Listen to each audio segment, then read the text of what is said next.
Hey guys, welcome to episode number 8 of this Triumph TR6 engine rebuild series. And in the last episode we picked up the head from the machine shop where they shaved 60 thou off the surface, so they reduced the combustion chamber. So we measured it and we did some calculating, and we figured that the compression ratio now is about 8.4, 8.5 to 1, somewhere in that neighborhood. Then we assembled the head, we installed the valves and mounted it on the engine, and we installed some other components like the water pump, the manifold, etc. And now in this episode, let's see if we can finish assembling it and start it. So if it starts and it goes well, this is going to be the last episode of this series. So let's get crack-a-lacking.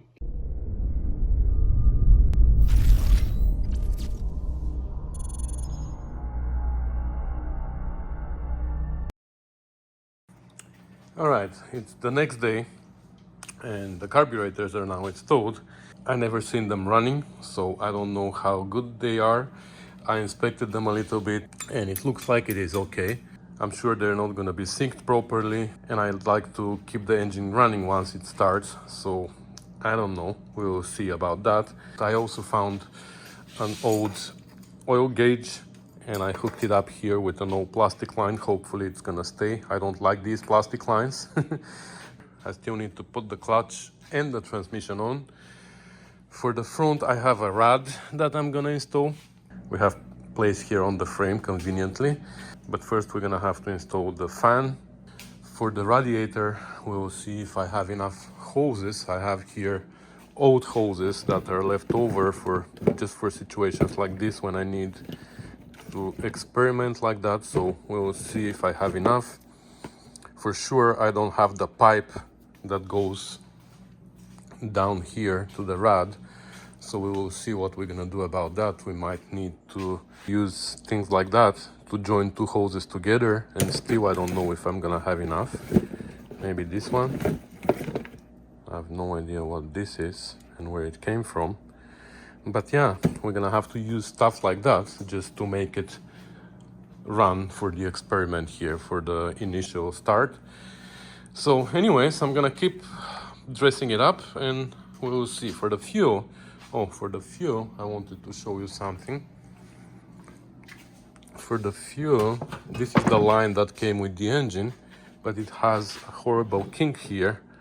So in the worst case scenario, I don't know if we're gonna be able to straighten that a little bit, but if not, we might need to cut it and put a piece of hose like that to join it here, because we need this T here. Or we might just cut it here and run a hose from here to the carb. Or if I find a plastic T, I can just use all hoses for that. For the initial startup, again, I don't know what's the situation with the fuel pump, so I might eliminate it and use electric fuel pump that I have. So there's a lot more things that we still need to do about the engine before we even attempt to start it. Alright, don't laugh too much. I know, there's lots of hoses, but we needed to deal with lots of hose, you know? Anyways, I don't know where to start with. Okay, let's start with the fuel system. So this is my electrical fuel pump. So it's gonna be fed by this hose, goes into the carbs. Here I found the T. It's plastic, but I hope it's gonna hold for half an hour at least. That's what I need. So I didn't need to use the tubing that came with the engine. So I fed the two carbs separately, put hose clamps. It's all nice and solid, so hopefully there's not gonna be leaks. I put the pump all the way over there and made these connections far from the exhaust because I don't have a downpipe, so I'm not gonna run one. That's how it's gonna be. It's not gonna be in the garage, don't worry, it's gonna be outside. For the vacuum lines, I ordered vacuum cups, a whole entire set from Amazon, but I didn't pay attention to the delivery date, and it turns out it's coming sometime next week and I'm not willing to wait for that. So I just went ahead and I connected all the vents and all the vacuum ports to each other, so no worries there. These two ports, they normally do that, so I just used a longer piece of hose here. So in some weird way I just used whatever I had, like old hoses and stuff. The port for the servo, it's plugged in. Again, I didn't have caps, but this is pretty good. This port is capped as well. And there's a little port down here. This one is capped, and these two, this small one here and this small one here, are hooked together. So I'm not worried about the vacuum leaks. The radiator is mounted, as you can see. I have the fan there. It's pretty close down there at the bottom, but I had to loosen the engine mounts from here, and I pushed the engine as far forward as possible, and it's still pretty close, but the rear end of the engine is pretty high now. We're gonna drop it much lower when the time comes, so that's gonna open a little bit of space there. Initially I was worried, but then I realized that the rear end of the engine is high. We have a radiator. I know it's a good radiator, and it's pretty solid. It's not gonna go anywhere. I was thinking to run a bracket from here to here, but it's not going anywhere, even without that hose there. For the big hoses, it's a mess, so hopefully we're not gonna have leaks, but even if we have small leaks for the initial run, it's not a big deal. So we have one hose down there, we have a connection underneath here, we have another connection here. That's actually a heater, so we have a plug here. That's not a pipe. So these still need to be clamped. I just dry fitted them here as well. I was able to combine two hoses with this emission whatever thing, so we still need to put clamps here, but it works well.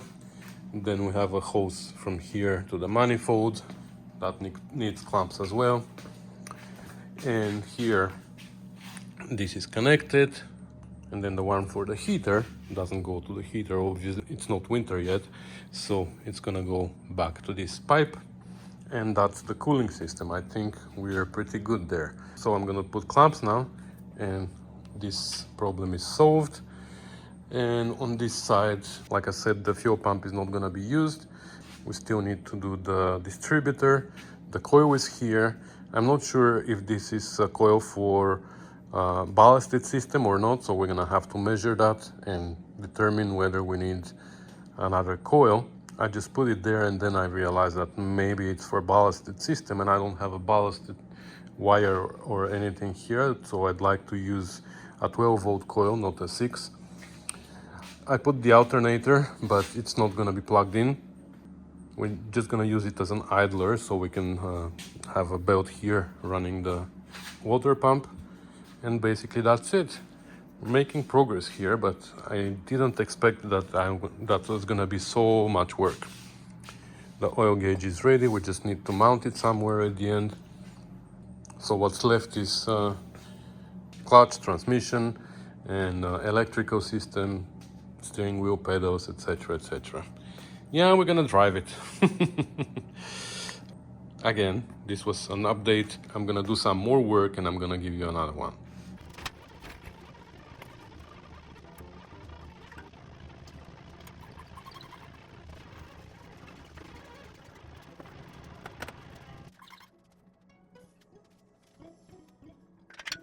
Alright, so we installed the transmission, and you saw me moving it a little bit forward.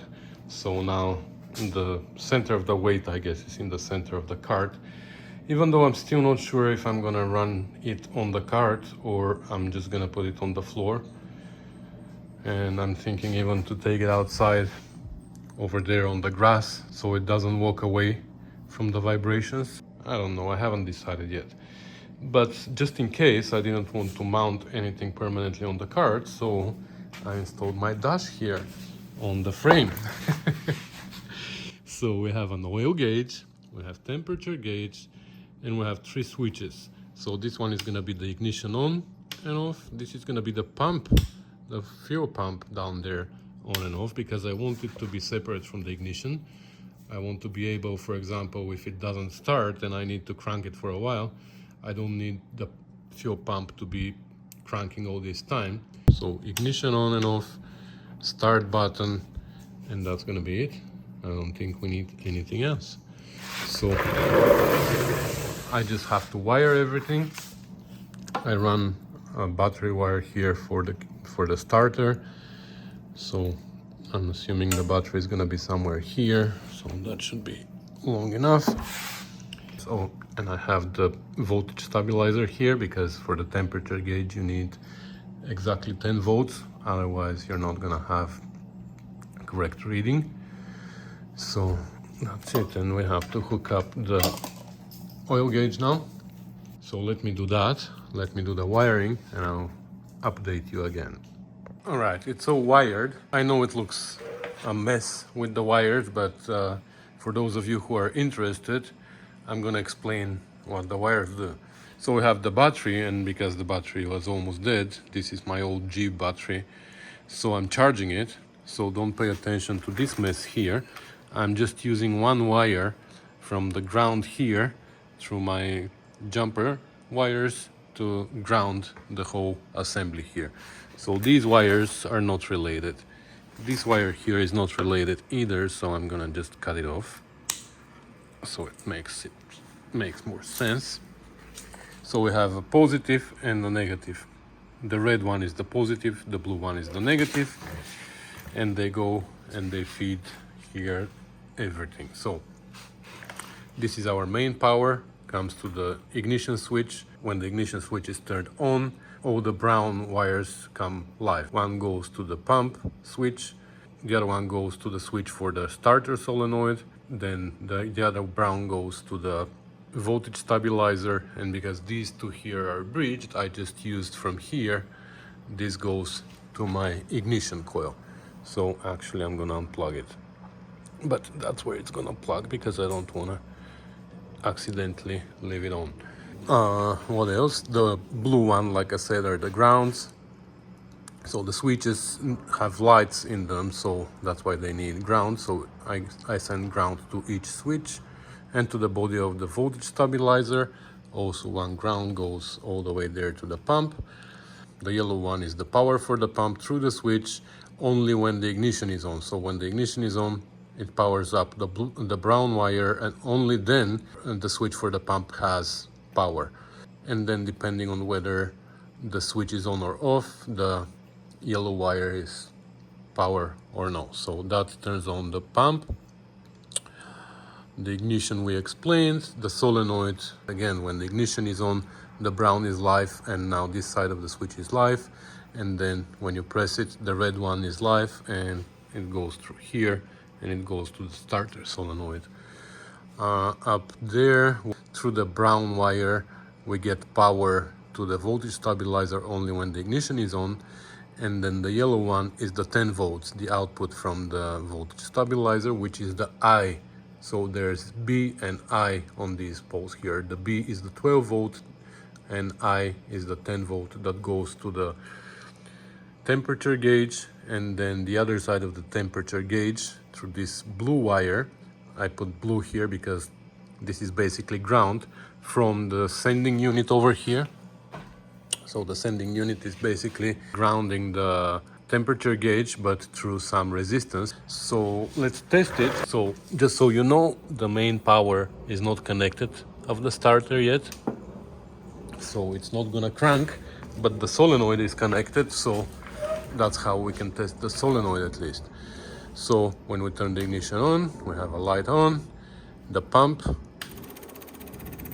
we can hear it working, and the starter, you can hear the solenoid.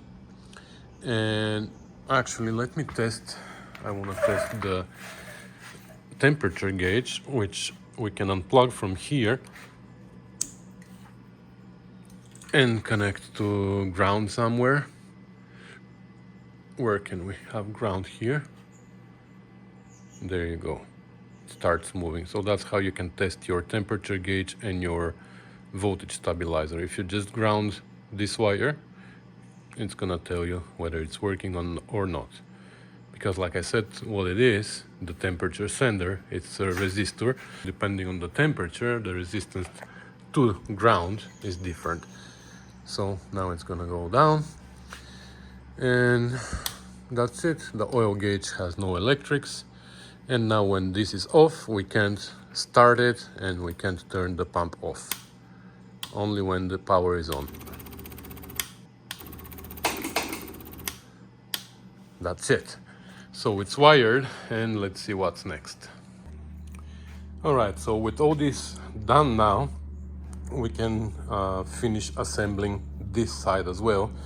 So like I said, in order to install the distributor, I want to prime the oil system first, because we're gonna spin the oil pump through here. So for that we need to pour the oil, prime the oil system, and then we're gonna install the distributor.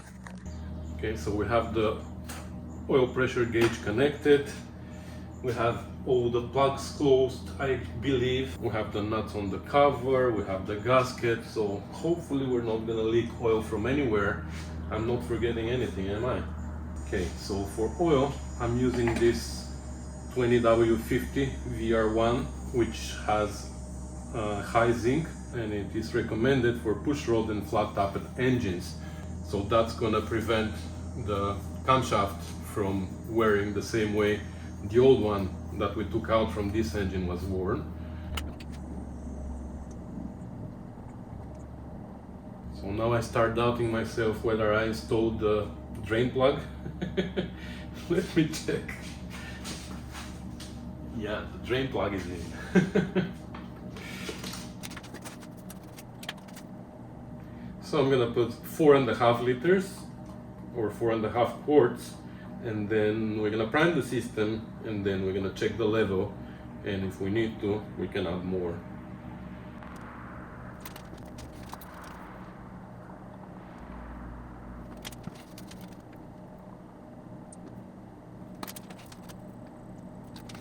Okay, now we have 4.5. Let's prime it now.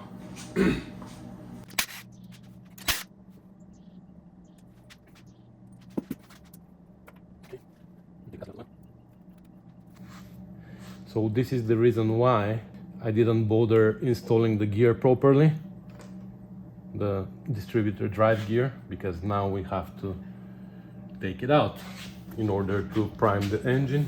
So now if you look at the bottom of this drive gear, it has this slot. So this slot engages with the oil pump down there, and when the camshaft spins this gear, this slot is spinning also the pump. For this reason, I took this extension for a 3/8 ratchet and I cut it the same way. I have a slot, so now it can engage with the oil pump. So I can spin it now manually, but we're gonna take a drill with adapter for 3/8 thing there, and we're gonna spin it. But it's very important that we spin it in the right direction, which is counterclockwise, because that's how our distributor spins, right? We're gonna also take towel and put it around here, because it's gonna splash. We don't want it to splash on our perfectly clean engine for now. Okay. So you can feel it. Initially it spins dry, but then you can feel when it starts having some resistance, when it starts pumping oil. You can hear it too. There you go.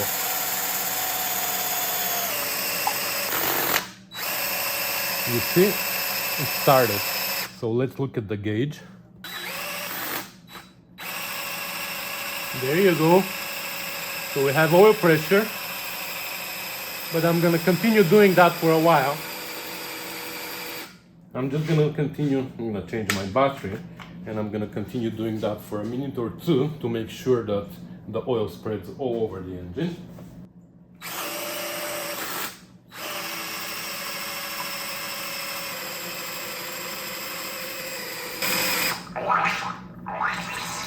Oof, my drill started smoking.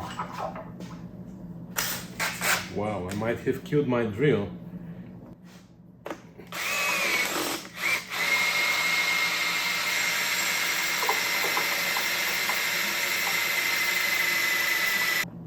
Okay, so that should do it. So now we're gonna let the oil settle, and we're gonna check the level, and we're gonna top it up. And in the meantime, let's install the drive gear now permanently.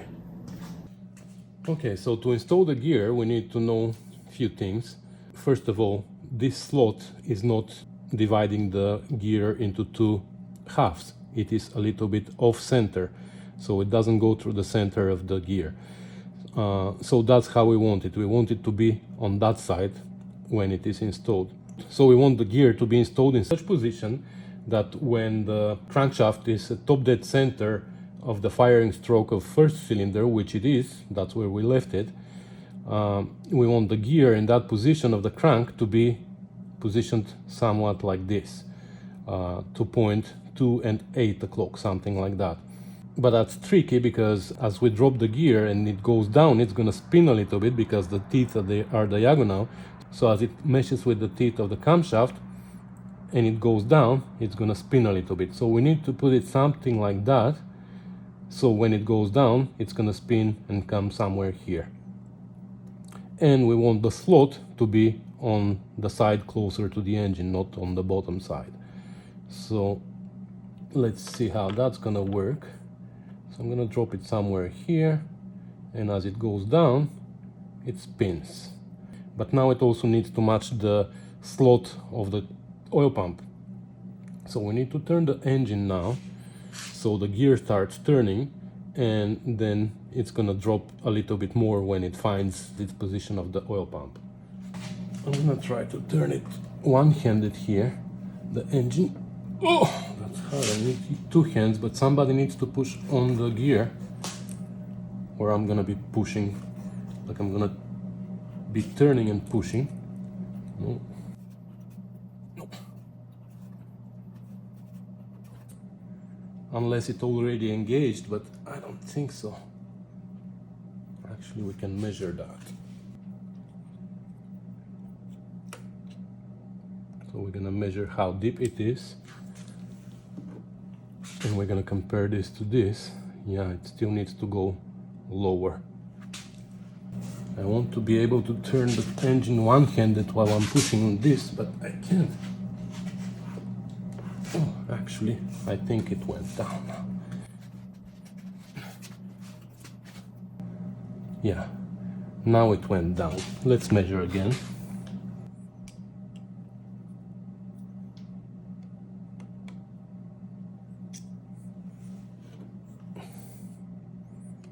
Okay, now it went where we wanted. So now I'm gonna turn the crankshaft back to top dead center of the firing stroke, and you see the gear. Okay, that's perfect. That's how it sits. So that's the position that we want. It's like 2 and 8 or 230 and 830, something like that. Okay, so I put gasket maker on the surface there, on both sides of the gasket. I put the gasket there. I have gasket maker here too. But just to remind you that the amount of gaskets here adjusts the end play of the gear inside. You can have more than one gasket here. That's why the set comes with 3, I believe, because you can have more than one here if you have preload on this gear. We've done that in one of the previous videos. We determined that we only need one gasket, but just I want to remind you that this is important. So that's how the gear goes. Not the gear, the pedestal. And now we can mount it permanently. And now we can install our distributor, which, if everything is correct with the position of the gear, should point somewhere around 7 o'clock here for first cylinder, because we have the engine at top dead center of the first cylinder firing stroke. So let's see if that's gonna be the case. There you go. So, okay, so let me put the screw here, and then we're gonna adjust the ignition. Alright, so I don't trust these marks a lot. I mean, not always the ignition is at the same place is the best ignition, but initially I'm gonna put it somewhere at maybe 10 degrees before top dead center. That's where we want it initially. And I'm gonna turn the distributor until I see spark. Actually, I'm gonna remove this rotor for now. so you can see better. All right, so now in this position of the crankshaft, we want to find the position in which the points create spark. It's possible that we're gonna see a spark here in the coil as well, but here for sure there's always a spark happening when the two start to open. So we're turning the distributor clockwise because we're simulating now a counterclockwise movement of the rotor by turning the distributor clockwise. So we're looking right here, where between the points. We're turning slowly, and when we have spark, that's where we're gonna stop.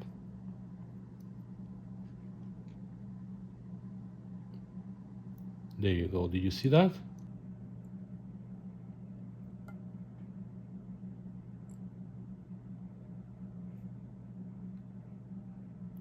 There you go. All right, so the rotor is in. We can put the cap. It only goes one way, of course.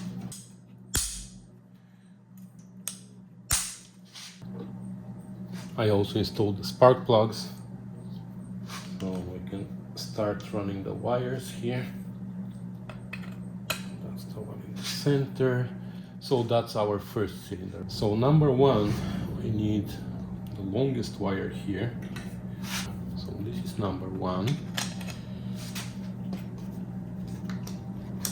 And then it's number 5, which is very close, so we need a short one for here. We're going counterclockwise. 1, 5. Next one is 3. 6, 2, and 4. Okay, so our ignition system is done. Now let's double check the oil level.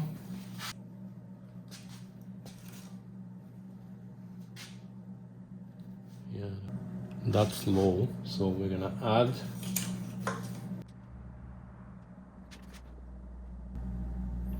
Okay, we're gonna check again later.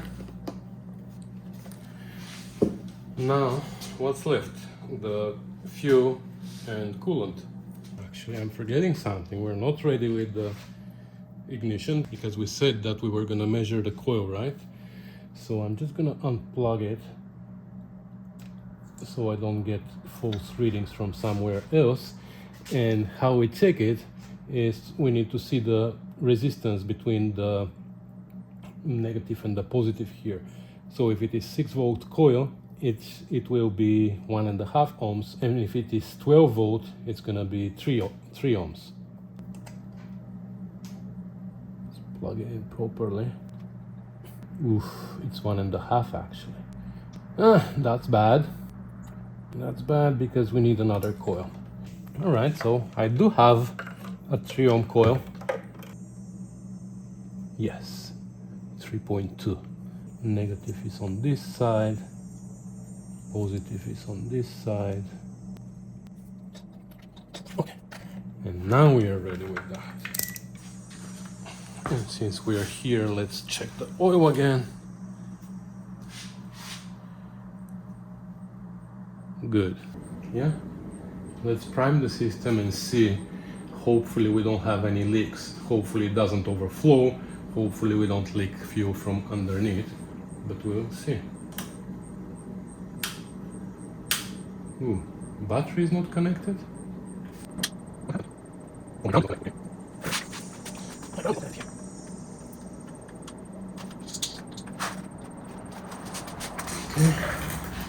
Ignition is on.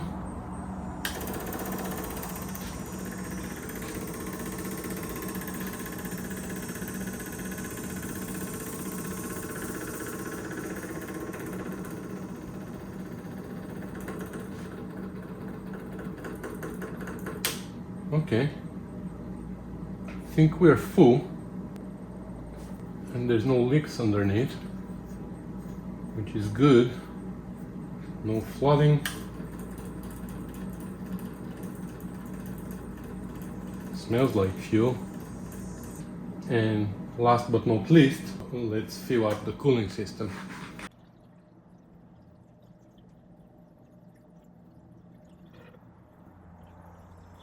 All right, so this is the setup. I decided that I'm gonna keep it as it is. I'm not gonna take it off the cart. I just put that tire underneath. That makes it pretty solid. It's not gonna go anywhere, I hope.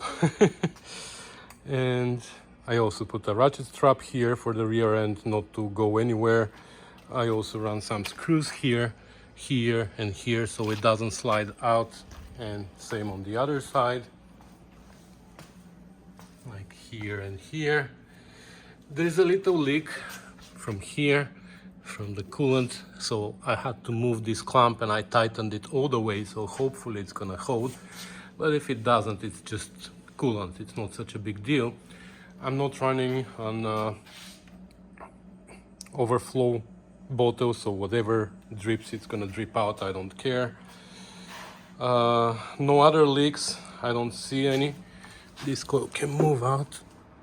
The fuel, I had an issue before with another car. When I was driving a frame, I was using a jug like this, but the hose went in the fuel and made a loop and came out on outside, so I ran out of gas, even though there was gas in the jug, and it was only -7 outside, so it wasn't fun. So this time I put a piece of brake line that is keeping it straight. It's like zip tight. What else here?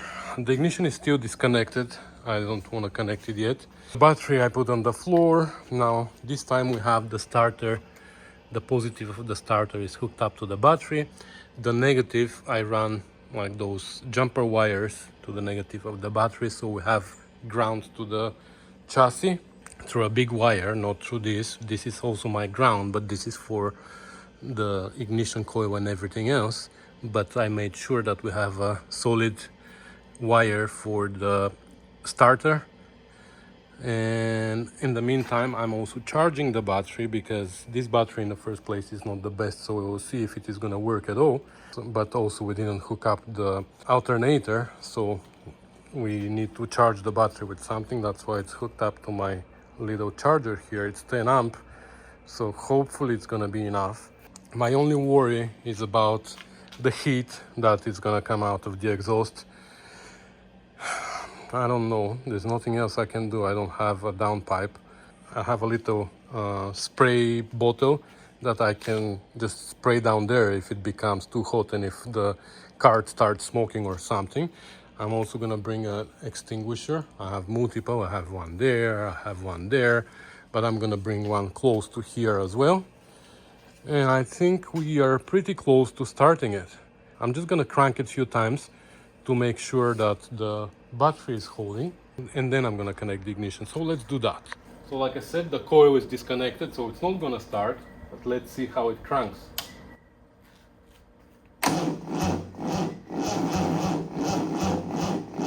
No, that's not gonna help us, so I'm gonna have to bring another battery. Okay, we switched batteries. So that's the old battery from the Jeep, that's the current battery from the Jeep, but it's from January 18th, so I don't know. Let's see. Again, we're just gonna crank it, we're not gonna start it. Okay, that's better. So let me get ready. What else do I need? I need the water spray bottle and a fire extinguisher. All right, so I'm gonna connect the ignition now, the ignition coil. I have a screwdriver to play with the carbs if I have to, because if it starts, we're gonna have to keep it about 2,500 RPM for half an hour for the break-in process of the camshaft and the tappets. So if it starts, I'm just gonna crank this screw here until I'm happy with the RPM. So that's it. Let's put some chokes on.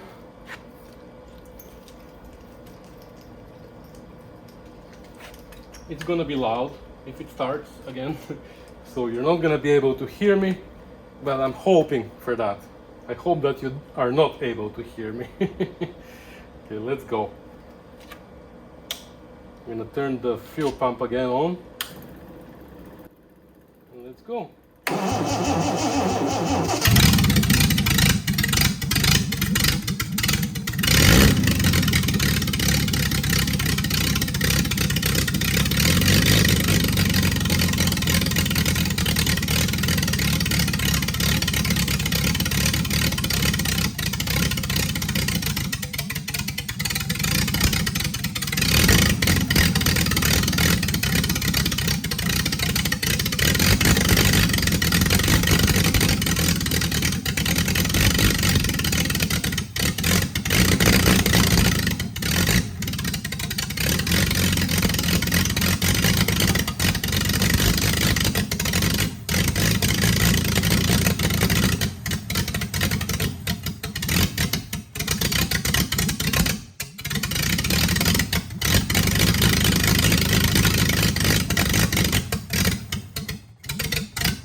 But it starts, it's alive, so.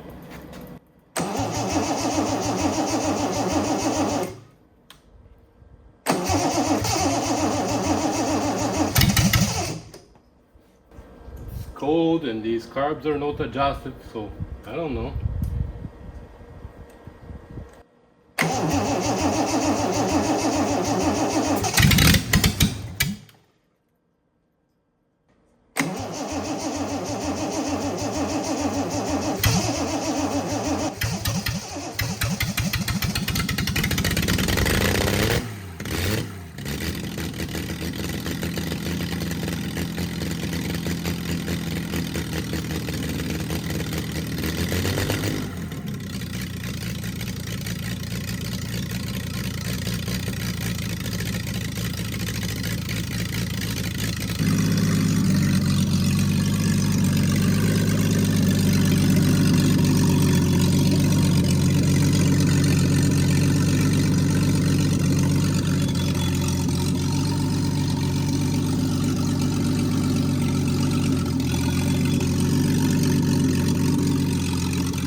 Alright, I hope you can hear me from here.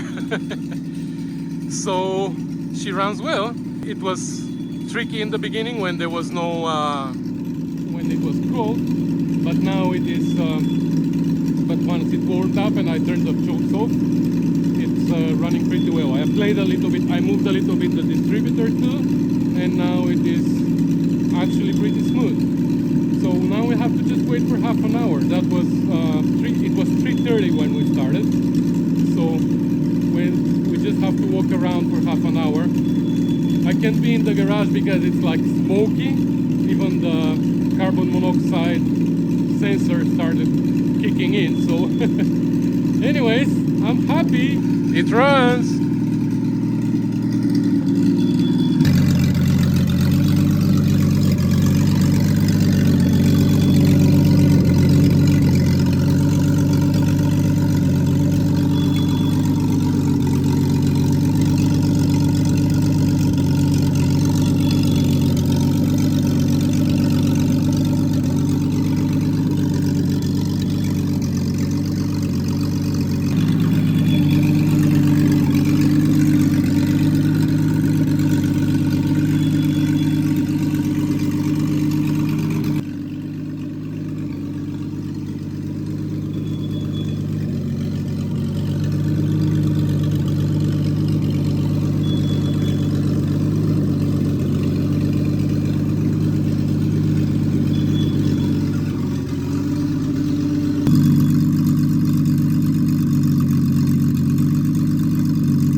See if she's gonna start again.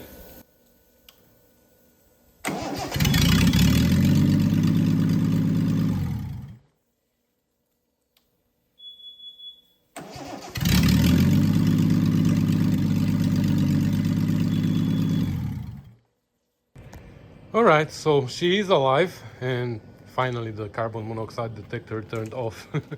stopped beeping. So it was leaking from here. I fixed that coolant leak, but it was leaking from here. These clamps are just, I don't want to say the word.